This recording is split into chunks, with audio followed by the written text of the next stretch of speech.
anak-anak sekolahnya libur dan akhirnya harus belajar di rumah, ini memang sesuatu hal yang baru buat aku dan juga anak-anak. Tapi ini sesuatu hal yang menyenangkan buat aku karena biasanya kan tiap pagi aku harus relain lepasin mereka ke sekolah gitu kan. Ya kalau anak-anak udah ke sekolah.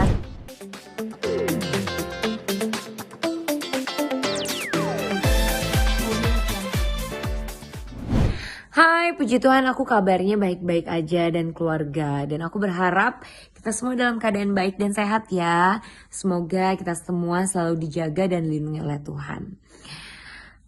Untuk semua kegiatan syutingku aku stop dan memang di stop dulu.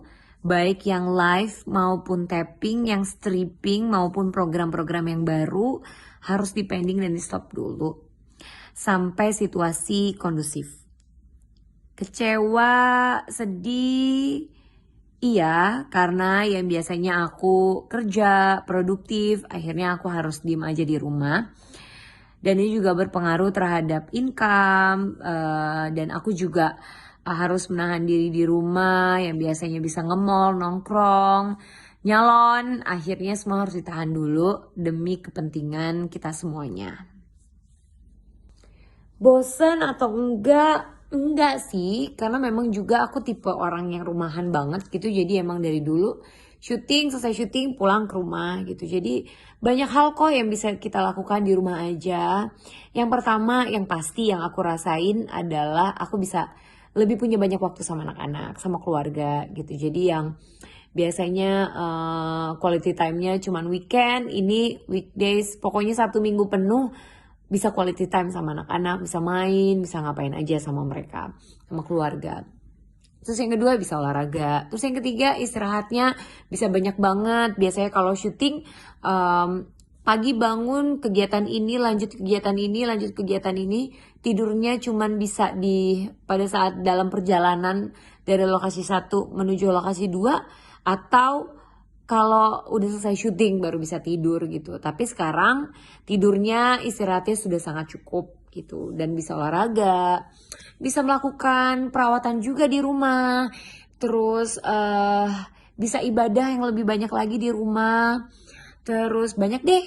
Pokoknya intinya bosen sih enggak. Iya dengan anak-anak sekolahnya libur dan akhirnya harus belajar di rumah. Ini memang sesuatu hal yang baru buat aku dan juga anak-anak. Tapi ini sesuatu hal yang menyenangkan buat aku karena biasanya kan tiap pagi aku harus relain lepasin mereka ke sekolah gitu kan. Ya kalau anak-anak udah ke sekolah sepi deh gitu. Tapi ini enggak gitu. Jadi dia tetap bisa sekolah tapi aku tetap bisa lihat mereka, meluk mereka, unyel-unyelin mereka gitu. Tapi mereka juga sambil belajar dan aku juga akhirnya bisa memantau cara belajarnya mereka gitu. Senang sih. Kegiatan yang biasa aku lakukan. Yang pertama nonton DVD, terus nonton Netflix, nonton Korea, nonton macem-macem film-film yang keren-keren. Terus bisa perawatan, bisa olahraga, terus bisa main sama anak-anak seharian, terus bisa tidur banget yang cukup, bisa tidur siang, aduh itu enak banget, bisa tidur siang, terus bisa ibadah di rumah bareng keluarga rame-rame. Biasanya kan kalau mau ibadah sendiri, tapi ini bisa ngumpul bareng di rumah bareng-bareng gitu. Bisa mau makan apa aja, masak sendiri, mau ya pokoknya macem-macem deh. Semuanya bisa kita lakuin di rumah. Oke, tips sehat aku dalam menghadapi pandemik ini. Yang pertama, satu-satunya yang kita butuhkan adalah imun. Kita harus sehat guys, harus bagus. Dan ternyata supaya imun bagus itu kita butuh berjemur setiap pagi. Itu untuk vitamin D. Dan itu untuk UV-nya bagus banget untuk melawan virus. Dan yang kedua kita butuh vitamin A, vitamin C. Wah ternyata aku baru tahu ya, aku banyak belajar. Aku punya banyak waktu untuk belajar. Ternyata di cabai itu banyak banget vitamin C-nya gitu. Jadi wah, aku nggak usah khawatir mengenai vitamin C, berarti aku karena aku doyan banget sama pedes gitu. Dan satu lagi dihimbau bagi orang-orang yang mungkin nggak sempat beli vitamin yang sudah berupa kapsul, jangan khawatir karena masih banyak cara yang lain. Itu dia tadi, berjemur vitamin D, terus makan cabai vitamin C, dari jeruk bisa ada vitamin C, dari toge ada vitamin E, dari sayur-sayuran yang lain ada vitamin E gitu. Dan dari makanan yang lain juga banyak kita tahu, dari internet juga bisa kita browsing gitu. Jadi jangan khawatir. Terus yang kedua, olahraga yang pasti. Yang ketiga guys, yang pasti kita nggak usah keluar rumah, di rumah aja. Maka dari itu aku menghimbau bagi kita untuk sama-sama yuk kita lawan COVID-19 ini dengan cara di rumah aja. Belajar di rumah, bekerja di rumah, beribadah di rumah. Kalau nggak penting-penting banget, nggak usah keluar. Kalaupun harus keluar, jangan lupa selalu pakai masker kalau kita sakit.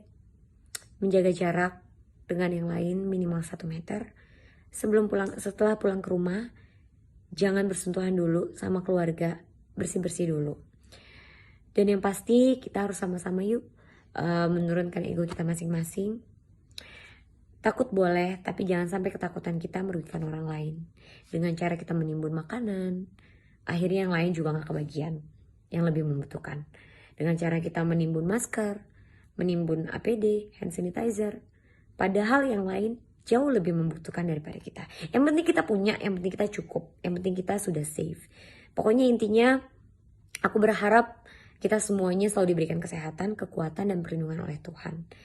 Dan mudah-mudahan pandemi ini cepat berlalu. Stay safe and healthy. Walaupun aku udah sangat khawatir, makanya aku sangat sekali mendukung upaya pemerintah untuk memutus mata rantai COVID-19 ini dengan cara social distancing dan di rumah aja. Dengan adanya pandemi seperti ini, bangsa ini harusnya kita belajar. Harusnya kita ini punya cara, punya sistem, SOP dalam menangani hal-hal yang seperti ini kalau nantinya terulang lagi. Contohnya seperti Korea Selatan. Di saat Korea Selatan diserang SARS, mereka belajar dan akhirnya mereka punya sistem bagaimana cara menanganinya. Dan di saat virus corona ini muncul, akhirnya mereka adalah negara yang paling cepat dalam menanggulangi virus COVID-19.